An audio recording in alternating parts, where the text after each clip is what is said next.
Fan, you probably already set aside your pay-per-view money back in 1991 to see a Tyson-Holyfield fight. That is the first time the two champions were scheduled to go toe-to-toe, but Tyson got hurt, and before they could reschedule, Tyson became otherwise occupied with a prison term. Now, however, 5 years later, the fight is back on, today marking the first press conference for that, and while normally the tension at these things is manufactured, in this case, it was not. He said that he would never fight a rapist. He would never. My man wasn't even tried at that time. It wasn't even. It was very. It was something very.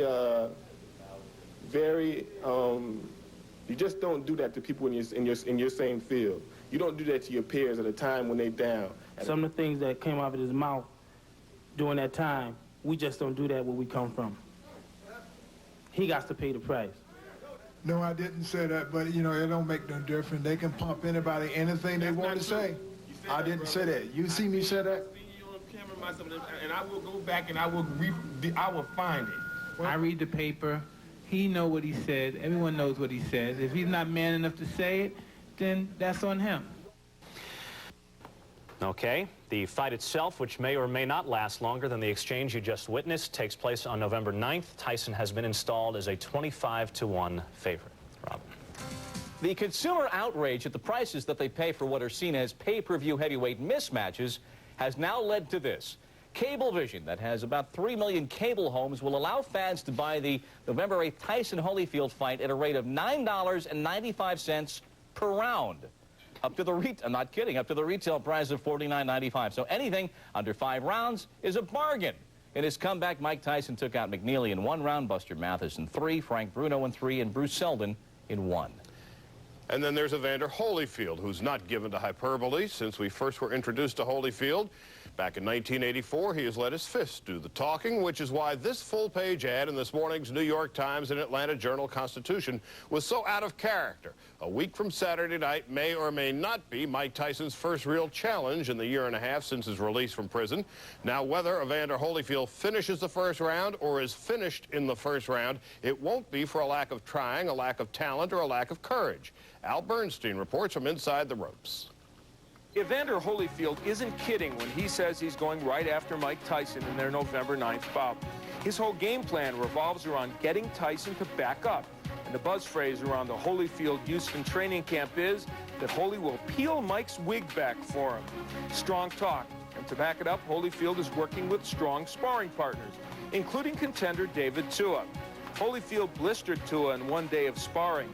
Holyfield is also working on throwing more combinations, something his own trainers admit has been lacking in recent fights. It's the fight you've been waiting for. The one heavyweight matchup the public demanded to see.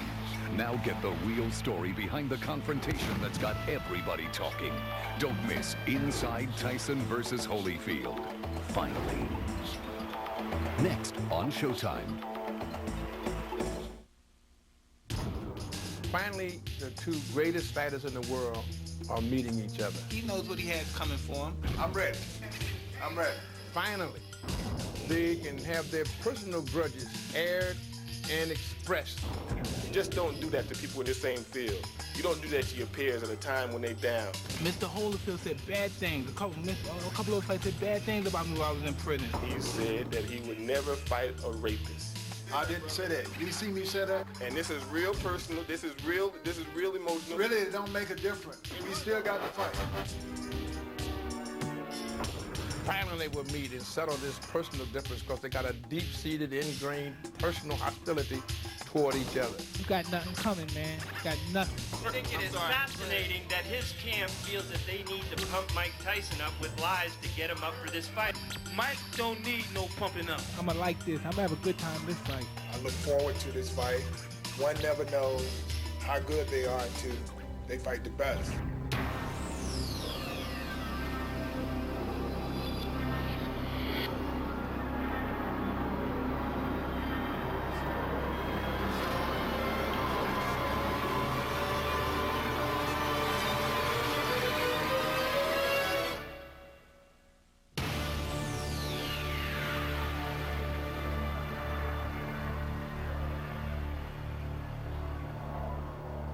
Hi, everybody. I'm Steve Albert.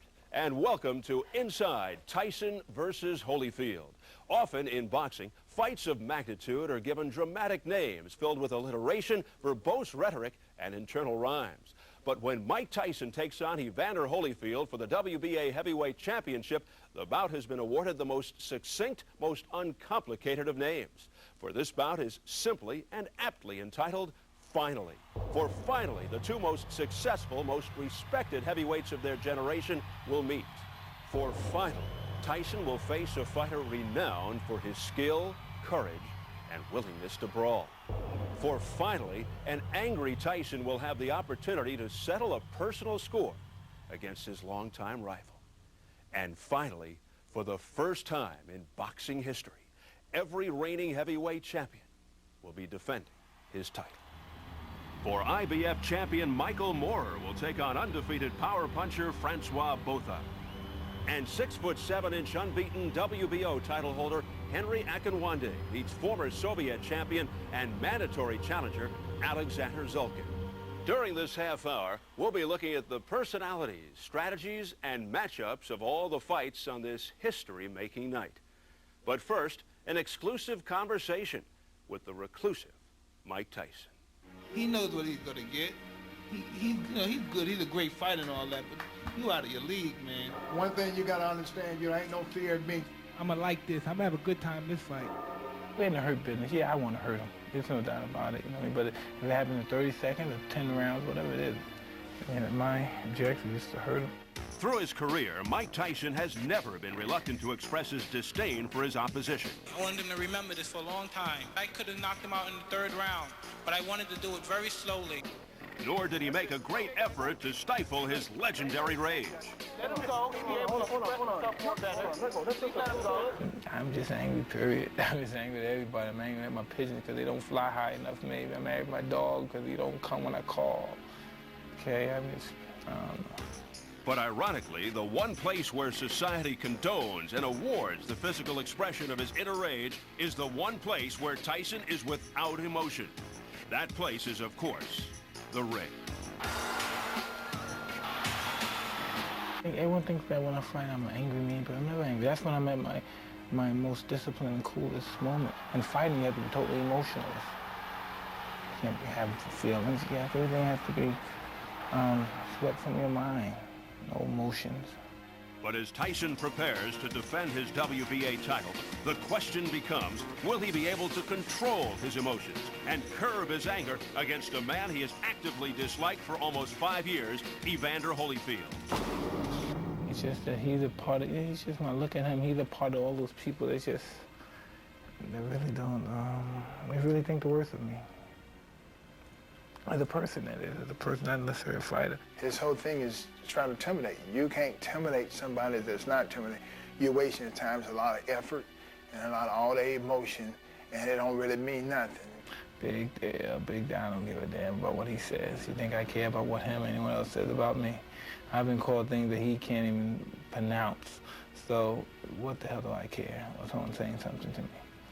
It don't put no fear in my heart because there's no fear to get. And so the whole thing that it may backfire on him because it don't bother me. While macho posturing and ugly name-calling have become a predictable and often meaningless part of boxing's pre-fight ritual, it is safe to say that Mike Tyson and Evander Holyfield are not the closest of friends. The animosity between the two fighters is made all the more surprising by the fact that Tyson and Holyfield were once friendly. When did they become friends? And why has their relationship dissolved into an ugly series of charges and countercharges? The answers begin over 12 years ago. He was kind of a distant type guy. And I get, a lot of people kind of poke fun at him and stuff like that. Because he was just different. We ended up talking because then many people talk to me as much either. I'm from Georgia and everybody kind of call me a little country boy.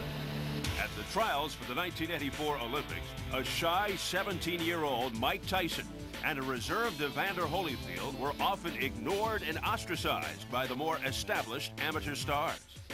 Although competing in different weight classes, the two then friendly fighters once sparred against each other. I don't think we even finished the round before the coach made us get out the ring. They came close to doing some things that maybe that was not kosher at the time, but as the time went on, started swinging a little harder until they just told us to get out of the ring. it was a strictly competitive type thing, trying to be the best you can that day. While many from those Olympic trials went on to have glorious professional careers, none could match the success of the two men they spurned. For right after losing the trials, Tyson turned pro and became boxing's biggest star and the youngest to ever win the heavyweight title. When I was coming up, I just wanted to win so bad, man. I didn't care what happened. You hit me with a 2x4, a bat, a gun, anything. I just wanted to win and get in there and inflict my little bit of pain on somebody. And while Tyson was inflicting pain, Holyfield was having his own storybook career by first unifying the cruiserweight division and then becoming the undisputed heavyweight champion by knocking out Buster Douglas, the only man to beat Tyson. What a shot by Evander Holyfield, and down went Douglas. Along with the titles, Holyfield was forging a reputation and earning respect for his determination to win and willingness to go toe-to-toe with the biggest and toughest of opponents. The only person that was able to hit me and I knew that I didn't have a right to hit back is my mom. You know, that's the only thing. That's the only person that ever hit me that I felt that I didn't have a right. Anybody else, they hit me, I need to hit them back. Throughout this time, Tyson and Holyfield remained friendly. They were always cordial, and so they've always had great respect for each other, and they've never had no problem speaking. Or problems negotiated. For in 1991, they agreed to meet for the undisputed heavyweight championship. I was guaranteed $30 million at that time, and actually, the date that they canceled the fight was it one day before my birthday. Shortly after the fight was canceled, Tyson was arrested in Indianapolis, and the relationship between the two fighters collapsed. For while Holyfield adamantly denies it, at least one newspaper reported he said he would not defend his title against a convicted rapist. Whether or not he said it, the alleged comment incensed the Tyson camp. He was just only accused. He was never tried. He was never convicted. He was only going through the preliminary stuff. And during this time, and even when he did get convicted unjustly of this crime, Evander was out, you know, in the media, in the public, voicing his opinion. And his opinion was that, you know, that he would never fight a rapist. I didn't convict the man. I didn't say what he was. All I said, you know, I can't make no decision. I said, but if he's convicted, he's going to jail. How can I fight him? He said it, and everybody heard him, and there's people who still remember it to this day, and it was a very low thing to do. I think you give so much attention to negative stuff, then you forget about the positive thing. And the positive thing is that this should be a great fight. Evander Holyfield has always enjoyed a well-deserved reputation for his conditioning. But 2.5 years ago, he was diagnosed with a heart problem and retired from the sport. However, subsequent testing has proved that the original diagnosis was faulty and that he is medically fit to fight. There is no fighter in the history of pugilism who has ever had the extensive medical testing, not even counting the extensive cardiac testing that this fighter has had. He has an absolutely normal heart, and the one thing I will guarantee you is, regardless of what happens in the fight, his heart will not play any role in the outcome. Now the fight many thought would never happen is finally here. Tyson, famous for his intensity and power, against Holyfield, admired for his courage and determination. I just want to show him that I'm the best fighter in the world. All this shit I hear about him, the toughest guy, the biggest heart, I don't buy that. The point is that the whole world wants to see us, and for what reason they want to see it is because when you have two guys that you can bet your life that they come to fight, I'm saying, you know, that's worth seeing. When Mike Tyson defends his WBA title against Evander Holyfield, they will be headlining a unique night of boxing. Finally, for the first time in the history of the sweet science, all reigning heavyweight champions will be defending their titles on a single fight card. For with Tyson taking on Holyfield for the WBA championship and with the WBC title vacant, heavyweight champions from both the IBF and the WBO will be defending their titles. Putting his IBF belt on the line is the powerful and enigmatic Michael Moorer. After a prosperous career as the light heavyweight champion, the hard-hitting southpaw successfully banged his way through the ranks of the heavyweight division. And in the spring of 1994, he surprised the boxing world by upsetting heavyweight champion Evander Holyfield. With Evander, winning the title off him that was the start of my career, I believe. Being in a division where there's a lot of tough guys. But just 7 months later, after dominating the legendary George Foreman for 9 full rounds, Moorer made a fatal mistake. The fight was self-explanatory. You know, I was doing good in the fight. I was winning the fight, and got like a day to go and just got caught with that one punch. It was hard. I lost my titles. I didn't become weak-minded. I was sad, upset, you know, that I had lost. But then again, I rebounded and, you know, stayed strong to myself. Putting the devastating defeat behind him, Moorer quickly rebounded, meeting Axel Schulz in his native Germany for the vacant IBF title. I wanted it. I wanted the title when I won off Evander. I wanted this more. I wanted to be in that elite group of being a 2-time heavyweight champion. Now, Moorer will face a fighter with whom he has had a strange and acrimonious history. South Africa's undefeated Francois Botha. In his first 5 years as a pro, Botha had won 35 fights and a reputation for his punching power. And 6 months before Moorer did it, Botha traveled to Germany to take on Axel Schulz for the IBF title. The winner by split decision, Francois Botha. But 1 month later, a loud and angry hearing was held accusing Botha of using illegal steroids. And while he claims he was taking medication prescribed by a doctor for an injured arm, he was stripped of his title. My doctor's prescriptions for medication that I used, I don't look like a steroid user. You know, if you look at a guy that uses steroids, he's bulk up. I'm a small guy. Now to regain the IBF title he lost in court, he must win it in the ring by beating Michael Moorer. Michael Moorer got something that belonged to me, and I actually never lost it. The man lost it. He was, as they say, convicted of, you know, taking steroids. I see myself going in first, but I see myself going out last. You know, so I know I'm going to get my title back. The man knows he can't beat me. He'll say anything and try anything to try and say he can win this fight. It will never happen. And the third heavyweight title fight of the evening, defending his WBO title, is the tallest champion in the history of the sport, 6'7", undefeated Henry Akinwande. With an amazing 86-inch reach, the British-born Akinwande has jabbed his way to the top of the division. But just 4 months ago, in the sweltering heat of the Palm Springs desert, he fought his first title fight. And there, in the third round, he stopped the highly touted Jeremy Williams with the most elementary but effective of combinations, the simple 1-2. The punch that knocked him my way, you know, I didn't even realize that, I hit him that hard. I just wanted to throw something, you know, because I saw the opportunity, and I said, damn, you know, this is what I've been waiting for. And I thought I was dreaming, you know, I kept saying, God, don't let it be a dream. And that night, you know, I was so glad, you know, that all what I've been praying for in my life come true. But Akinwande's dream victory was a nightmare for Alexander Zulkin, who was scheduled to be Akinwande's opponent that night.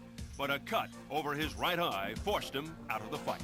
I got feeling I'm supposed to be there and I'm supposed to fight with this guy, and I'm right here and they're there, you know. And yeah, it's kind of hard.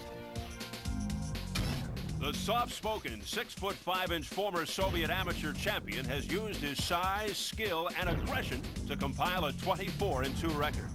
But now, in the Battle of the Giants, he faces his sternest test when he finally meets Akinwande in the ring. It's my first world champion title, and all soldiers got dream to be like general, you know, and in boxing too. The kids coming to gym, they start training, they probably got dream too. You know? Plus, leading off this historic fight card is Christy Martin, the 135-pound female fighting sensation who is rewriting boxing history. Born and raised in the coal country of Bluefield, West Virginia, Martin has fought her way into the hearts of fight fans everywhere with her speed, power, and killer instinct.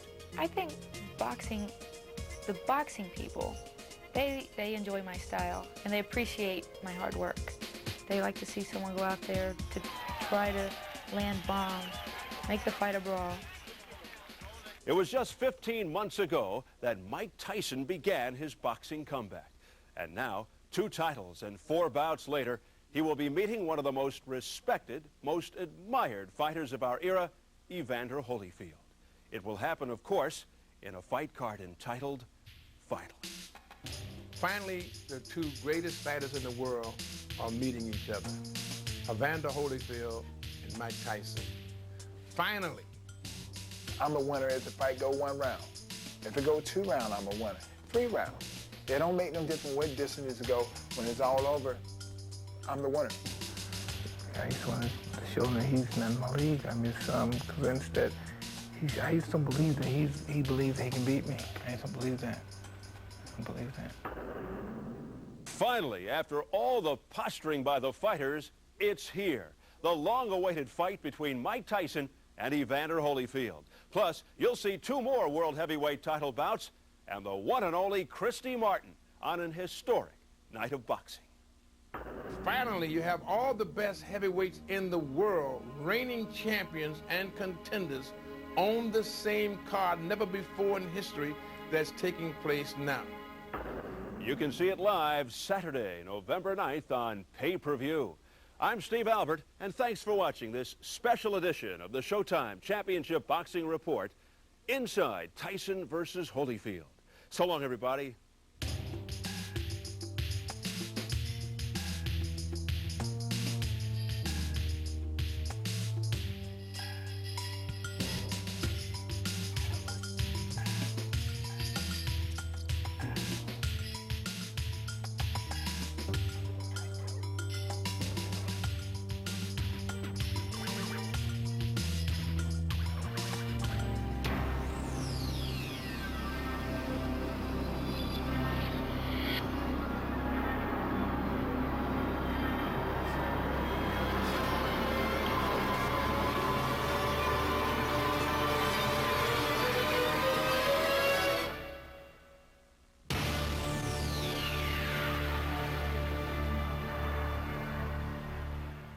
Many say that 5 years ago, Tyson Holyfield would have been a great fight. Now Tyson is the huge favorite. Some even fear Holyfield's safety in the ring. But the former champ is undaunted. He arrived in Las Vegas today, and with the same iron will that brought him 2 heavyweight championships, Holyfield vows that this fight will be as good now as it was ever billed. Tyson's not the same guy. Well, how could he not be the same guy? You see him knocking the guys out. Was it Evander Holyfield's not the same person? How can you say that? Here I am. The point is that the whole world wants to see us, and for what reason they want to see it is because when you have 2 guys that you can bet your life that they come to fight, I'm saying, that's worth seeing. And we will have live fight coverage from Las Vegas throughout the week. Nick Charles will have in-depth analysis. Catch his first report on Sports Tonight this Wednesday. In the show, we looked at why boxers find it so tough to stay retired. Obviously, the main reason is the lucrative lure of ludicrous amounts of cash. But most of them carefully choose opposition, which isn't going to put their evaporating physical fortitude at risk. Not so for Evander Holyfield. Unable to connect with Mike Tyson while both were in their primes, now Holyfield takes on the still terrorizing Tyson well past his own prime. Charlie Starner has more from Las Vegas on Saturday's bout. One can only imagine what Tyson Holyfield would have been like 5 years ago when Tyson opened as a 2-to-1 favorite. 5 years later, on Saturday night, Tyson opened as a 25-to-1 favorite over Evander Holyfield. Currently, the odds are roughly 15-to-1. But as far as the 2 fighters are concerned, this fight is all about respect. I don't dislike him. I just want to show him I'm the best fighter in the world.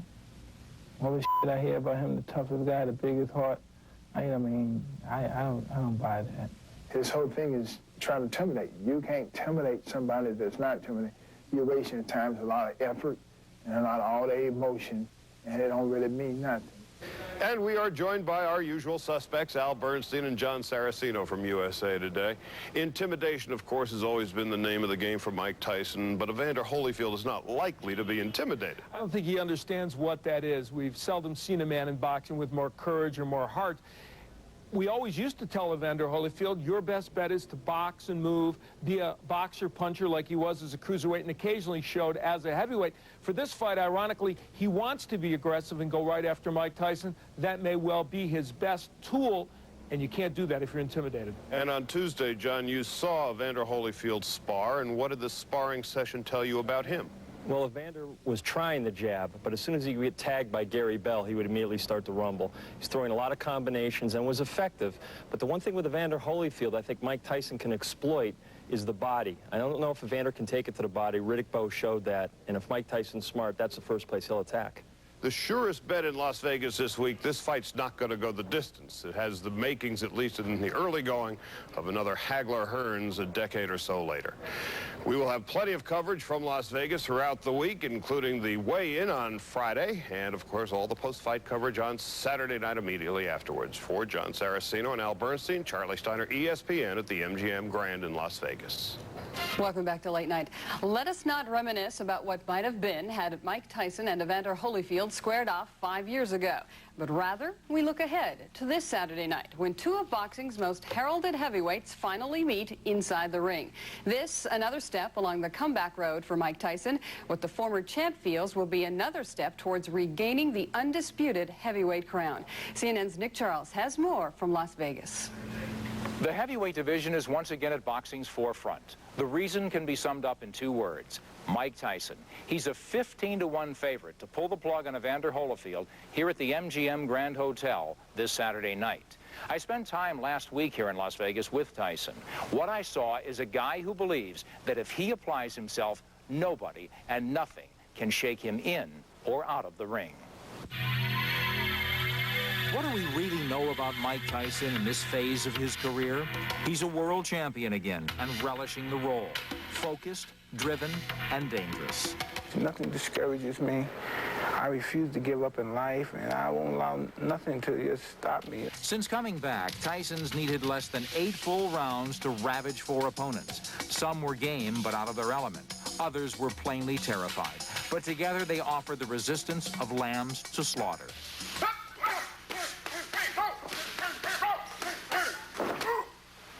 Tyson, for now, can only be measured against himself then, and he's looked ferocious in the gym.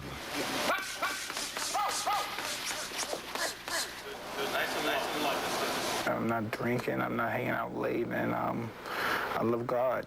You know what I mean? I'm not a prince, and I'm not no saint, but you know what I mean? I'm just more conscious of myself as an individual.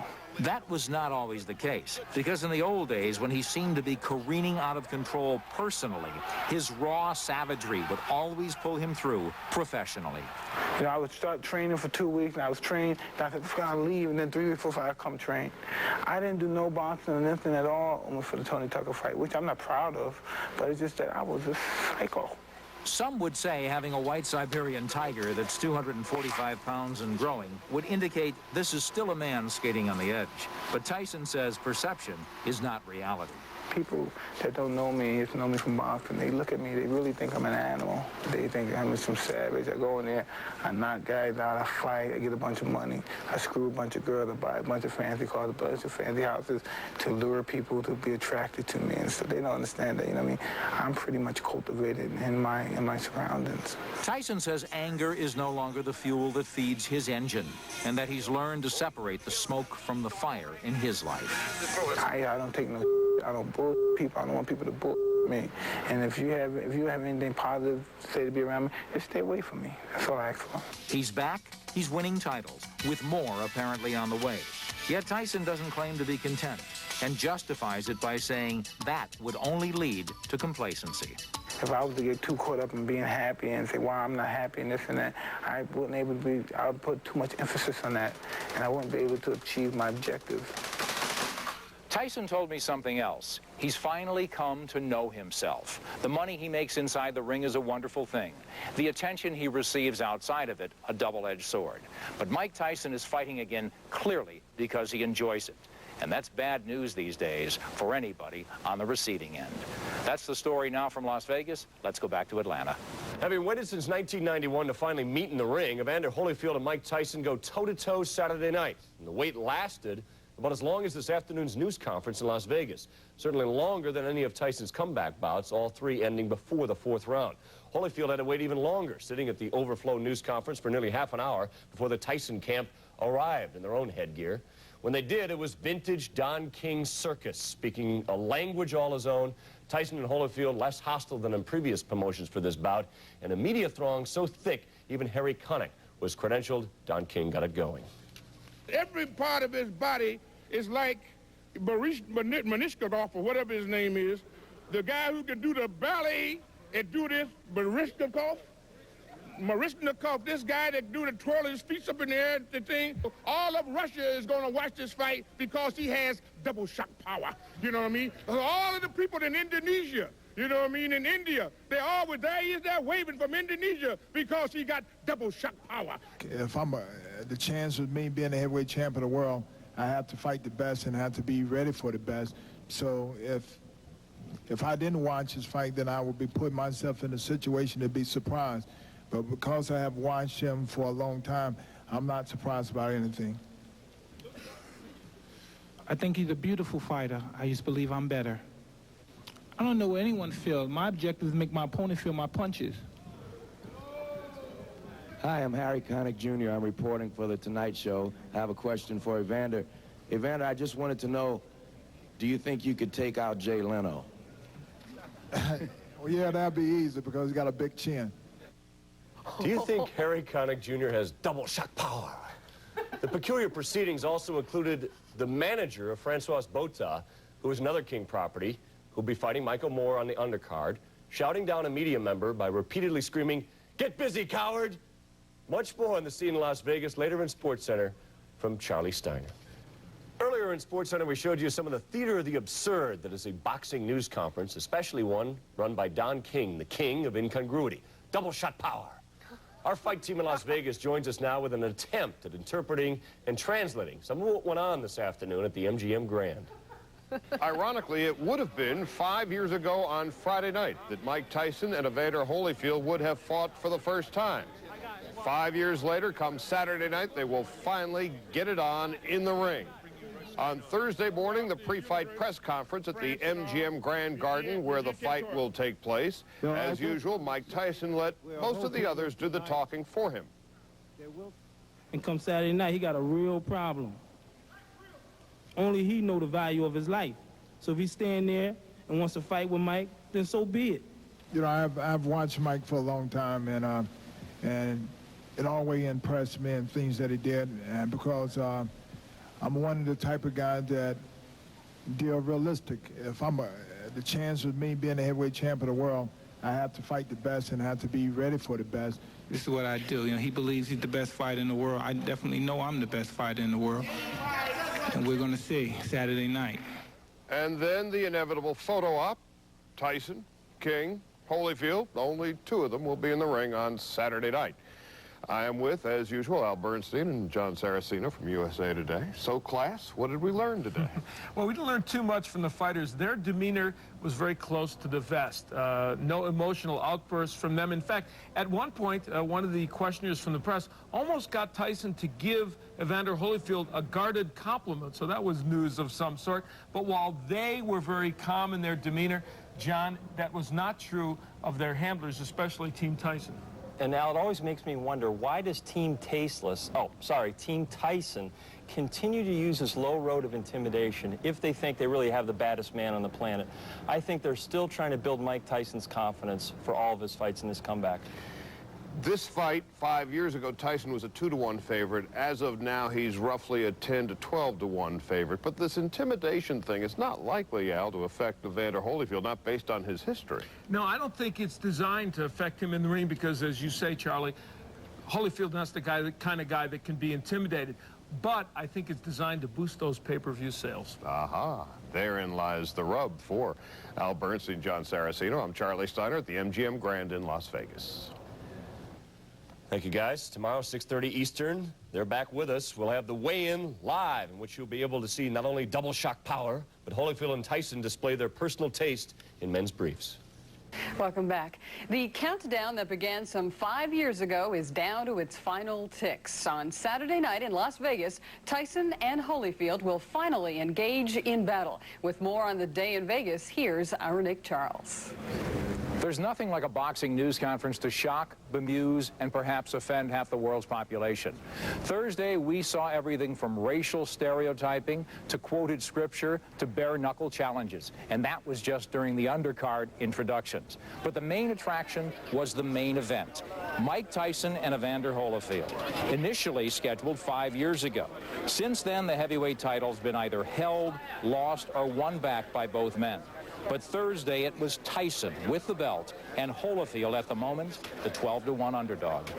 You know, everything I bring to this fight is new and is quite different from my past, but I do thank God for my past because I truly feel that that's the reason I got the opportunity for this fight, because I was going down, but I'm better.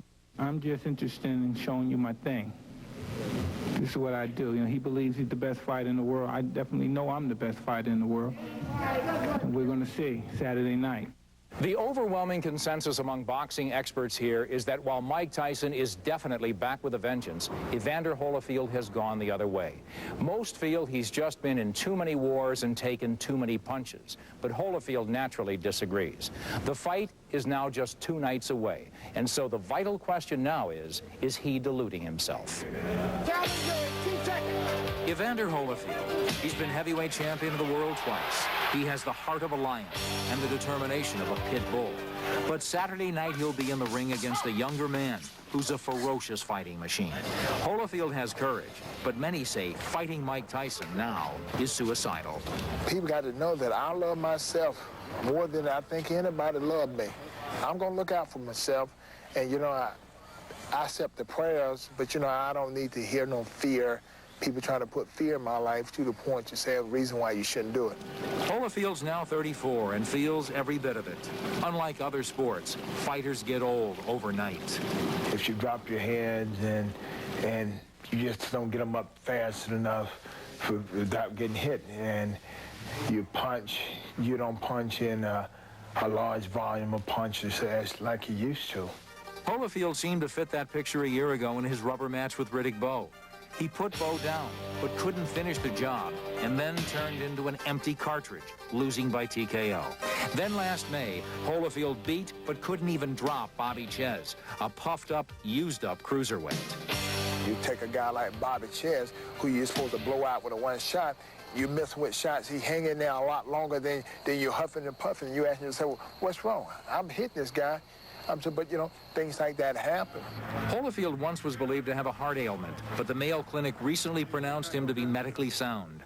Dear Lord, I want to thank you for bringing us together in the harmony that we are set prepared to do our work today.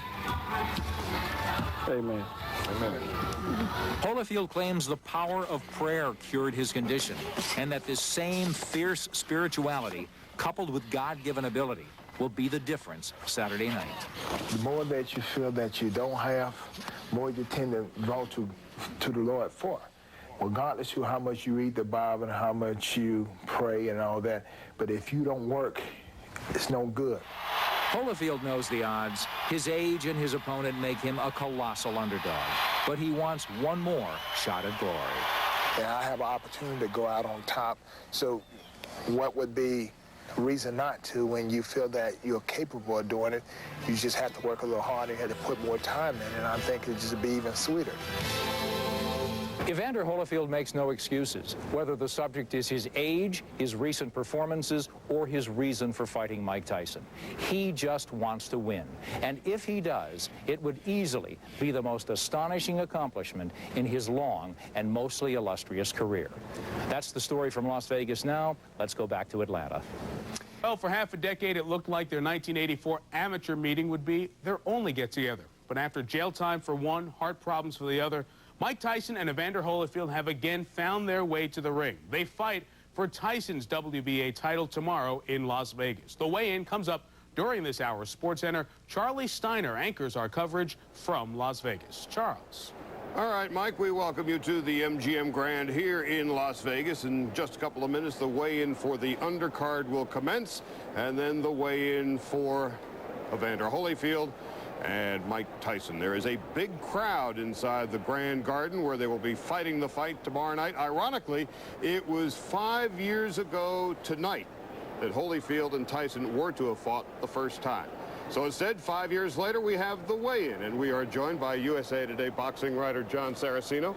What can we expect out of the weigh-in tonight, and how it will mean, or what it will mean for tomorrow night? Well, Charlie, I think you're going to see Mike Tyson come in at a very good weight, around 217, 218. That means he's going to have very fast guns. That's dangerous for Evander Holyfield. Evander Holyfield worked with a lot of weights down in Houston. He's built up a nice muscle up front. I don't know if it's going to be enough to keep him in the fight for very long. I think that spells a short fight. We expect it to be a short fight. The weigh-in, in fact, could last longer. We will probably see that in about a half an hour's time as Leroy Neiman etches from just in front of the weights and the scale, and we send it back to SportsCenter. We'll see you in about 30 minutes. The night before the main event, we've already had the weigh-ins main event. Send you live to Las Vegas and Charlie Steiner. Charlie? All right, Mike, we welcome you to the MGM Grand here in Las Vegas, Nevada. 5 years ago tonight, Tyson and Holyfield were to have met for the first time. 5 years later, we have the weigh-in for tomorrow night's fight, and we send it downstairs now to Jimmy Lennon Jr., who is the ring announcer for tomorrow night's fight. Jimmy. At this time, ladies and gentlemen, we present the challenger to the scale. He is the former undisputed cruiserweight and former undisputed heavyweight champion of the world. Introducing Evander, the real deal Holyfield. 215 pounds, 215 pounds. And now, ladies and gentlemen, we present the defending world champion. He also is the former undisputed heavyweight champion of the world. He'll be defending his WBA heavyweight crown. Introducing Iron Mike Tyson. 222 pounds, 222 for the champion.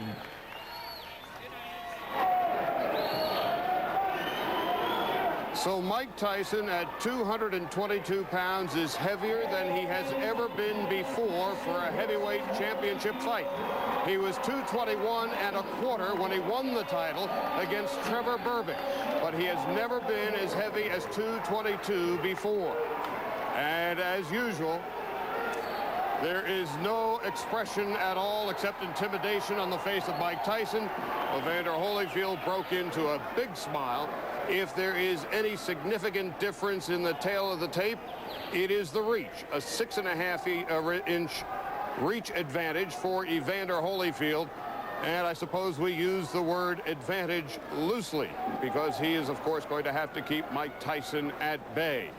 As we began the day, Mike Tyson was an 18-1 favorite. The odds dropped to 12-1. It'll be interesting to see how the betting money evolves after all of this.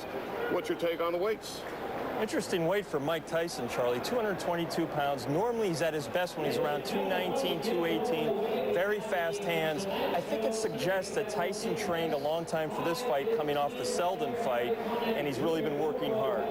215 pounds for Evander Holyfield. Well, for Evander Holyfield, he hit the weights very hard. You can see his rippling abs. I mean, he looks like a bodybuilder. But is that a true heavyweight muscle? In other words, Mike Tyson, believed to be more of a legitimate heavyweight, has a natural punching advantage over Evander Holyfield. So what do the weights suggest that what we might expect to see tomorrow night? Well, I think you're going to see a short, quick, explosive fight with both men immediately coming to each other. There's no doubt about that. So you look at Mike Tyson now as he leaves the ring. It is not the least bit unusual for him now to shun much of the electronic media, and he has had nothing to say to us. There you see Evander Holyfield, who had that big smile as they looked at one another face to face. He is standing by, I guess, now with Al Bernstein. And Al, you ready to go with Evander? I am indeed, Charlie. Evander Holyfield's with me. You weighed in at 215, which was maybe a little lighter than some people expected. Are you happy with that weight? I'm happy with the weight. It's not the weight that is important. It's just the performance. Now, about that performance, many people believe that you are going to be very aggressive with Tyson right from the get-go. Is that a fair statement? Well, you know, I'm going to do whatever the Holy Spirit leads me to do, and I can't say I will have victory. Well, okay, this is 5 years later than it was supposed to be. Emotionally, do you feel any different than you thought you would? No, not at all. You know, it's a job to be done, and I love to do it, and I will do it. Is there any intimidation at all in Mike Tyson that affects you in the least? Well, no, I'm not the man of fear. I'm the man of, sound mind, because that's what God has given me. All right. Good luck to you, Evander. Thank you. All right, let's send it back up to Charlie upstairs. All right, Al. So Evander Holyfield again professing to be not the least bit intimidated. Again, we've heard that before from other heavyweights who stepped into the ring. We'll find out certainly tomorrow night. Earlier tonight, about a half hour before this weigh-in, Teddy Atlas, who is the trainer for Michael Moorer, got into a serious scrap with a writer from a boxing newsletter identified as Ricardo Salazar. There's the ever-present Lou Duva. Thankfully, he was not involved in the fight. But Michael Moorer, who, of course, is Teddy Atlas's fighter, is trying to calm his trainer down. Usually, John, it's the other way around. Certainly, Teddy Atlas, one of the most fiery men in boxing.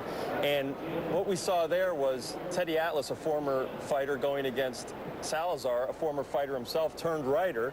I think I'll just stay where in the seat I'm in right now. We have the best seats in the house. We are far from the scrap, but we'll be close to the scrap tomorrow night, and we'll have all the post-fight analysis on the 11:30 Eastern Time edition of SportsCenter. See you then. Let's go back to SportsCenter now. And guys, more on the main event ahead in our cover story. Mike Tyson, the different worlds these two heavyweights come from and represent. We welcome you back to the MGM Grand in Las Vegas, Nevada for ESPN's continuing coverage of Tyson and Holyfield. I'm Charlie Steiner, and the odds opened this morning here at the MGM Grand, 18-1 in favor of Mike Tyson, but a lot of money came in on Evander Holyfield today, so currently the odds are 12-1 in favor of Tyson. This fight is being billed as good versus evil, primarily by Mike Tyson and his people, who prefer to cast the champion as the good guy. That's the focus of our cover story tonight, as reported by Mark Schwartz.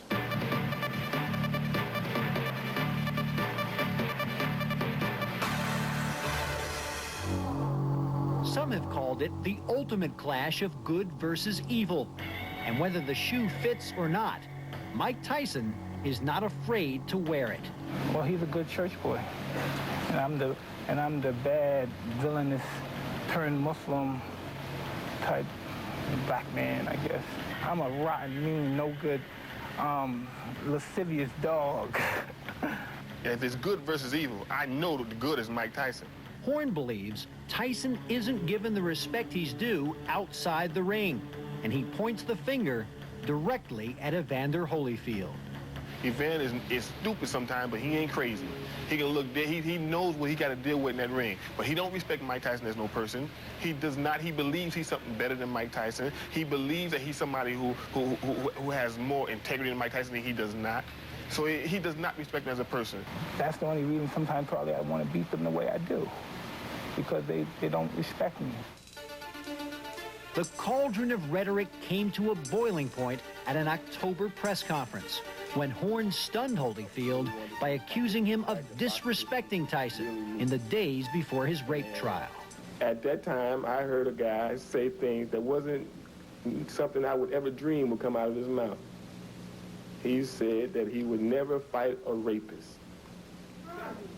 He would never. My man wasn't even tried at that time. No, I didn't say that, but, you know, it don't make no difference. They can pump anybody anything they want to say. I didn't say that. You see me say that? You on camera myself, and I will go back and I will find it.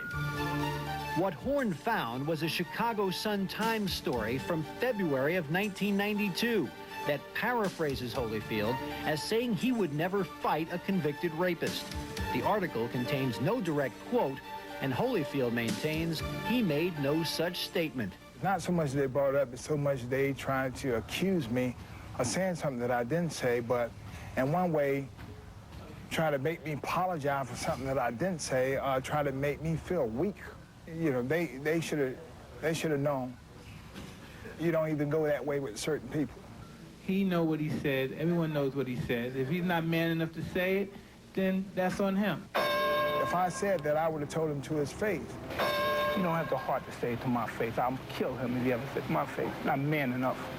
If the man gonna hurt me, let him try. He got all the opportunity. You ain't got to tell me. But as Tyson likes to say, he's in the hurt business.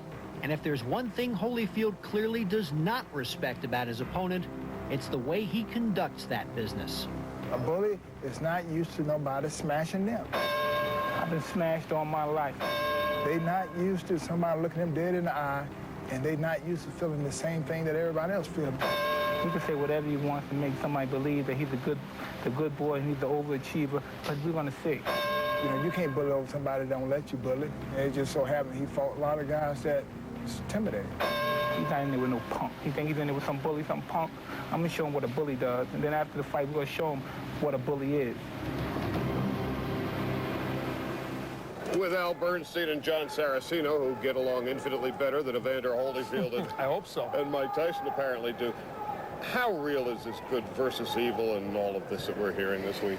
Well, you know, I guess it depends on who you talk to. Obviously, Mike Tyson and his people are kind of seizing upon this theme a little bit. And, of course, there are things in Mike Tyson's past that make a lot of people in different segments of our society feel uncomfortable with him. But a lot of it has to do with the fact that Evander Holyfield, if you took his Q rating and his popularity rating, you said, how popular is this man? He's very popular with people, and so there's no question whoever Evander Holyfield fights, he is going to be perceived in many cases as the good guy. And how much does that get to Mike Tyson, John? Well, Charlie, I think that Mike does not personally dislike Evander Holyfield, but I think he dislikes what he thinks Holyfield represents. And I think his camp takes advantage of that because Mike has a tendency of letting down during training. They want him fired up. They want him to destroy Evander Holyfield. Whether he does or he doesn't, we will be here tomorrow night for all the post-fight analysis immediately after the fight. Join John and Al and me, Charlie Steiner. For now, we'll send it back to SportsCenter.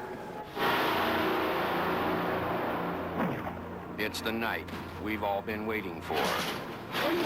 Mike Tyson versus Evander Holyfield. Two-time world champion Evander Holyfield against current heavyweight champion Mike Tyson. IBF heavyweight champion Michael Moorer versus undefeated Francois Botha, the #1 contender. WBO heavyweight champion Henry Akinwande battles top-rated challenger Alexander Zulkin. For the first time ever, 3 heavyweight title fights in one night. Plus, undefeated Ricardo Lopez and female boxing sensation Christy Martin. Saturday, November 9th, live on pay-per-view from the MGM Grand. 3 heavyweight champions. 3 heavyweight championships. Finally, you can see them all.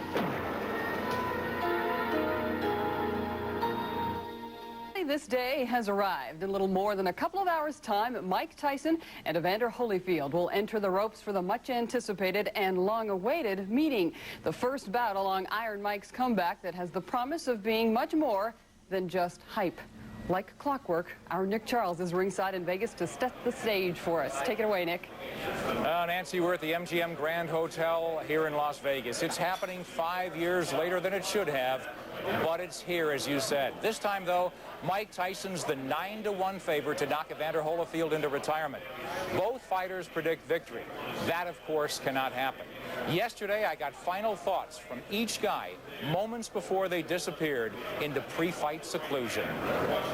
Well, you know, I have matured. You know, I guess, you know, 34, I'm a little bit more solid than I used to be at 2'6", 212, and you know I have lots more power. What's your confidence level right now, Evander? Well, it's very high. You know, it's hard to say. I think each and every day that the Lord allowed me to grow spiritual, and so I know that would just lead me on into the victory. I feel good. I trained hard. I'm just sheer muscle. I don't have any ounces of fat on me, and I just feel good. I'm growing, and I feel strong. What's going to happen tomorrow? Oh, I'm devastated. Well, Well, tomorrow is tonight, and if you want all the results and the action and the complete story as it unfolds, just stay right there with CNN. As the evening unfolds in boxing, we will have we'll set the stage for the big fight and have results and updates on CNN Sports tonight at 11 Eastern Time, and then as soon as it's over, interviews with the winners and the winner and the loser. Also on Sports Late Night, a complete wrap-up of the night in Las Vegas. Now, though, let's go back to Paul and Nancy in Atlanta. Thanks, Nick. Before we let you go, one question. Holyfield is a fighter many feel took too many punches at the hands of Riddick Bowe, but bettors, at least in the last several hours, are not shying away from laying any money on him. Well, actually, the odds have dropped in Holyfield's favor, but maybe with the fight still 2-3 hours away, the money's going to pour in, most of the big money, back on Mike Tyson. Again, I think you hit it on the head, Nancy. My feeling, again, is that Evander Holyfield is indeed valiant, but shop-worn. Mike Tyson has never looked better. They're both going to stand and fight. It's going to be explosive as long as it lasts, but I really see it over inside 3 rounds, and Tyson with another victory. All right, Nick, we'll look forward to that a little later on in the evening. Paul? It's hard to imagine anyone who hits harder than Mike Tyson. For that reason, he is the most feared boxer in the world. He comes at you with either hand. It doesn't matter. Who wouldn't be afraid to fight him? Tyson versus Holyfield. Finally, November 9th. Live on pay-per-view from the MGM Grand. Call your cable or satellite company. Twice, he was heavyweight champion of the world. One of the best boxers of the decade. Afraid of no man. He'll fight anyone who wants to fight. That's why he'll fight Mike Tyson. That's why he's Evander Holyfield. Tyson versus Holyfield. Finally, November 9th, live on pay-per-view from the MGM Grand.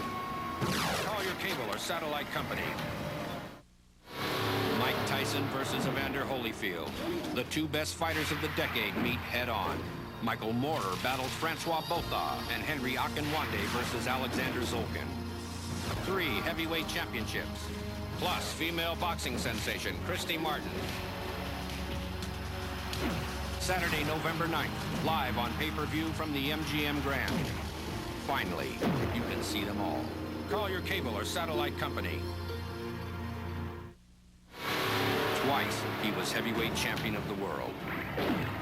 One of the best boxers of the decade. Afraid of no man. He'll fight anyone who wants to fight. That's why he'll fight Mike Tyson. That's why he's Evander Holyfield.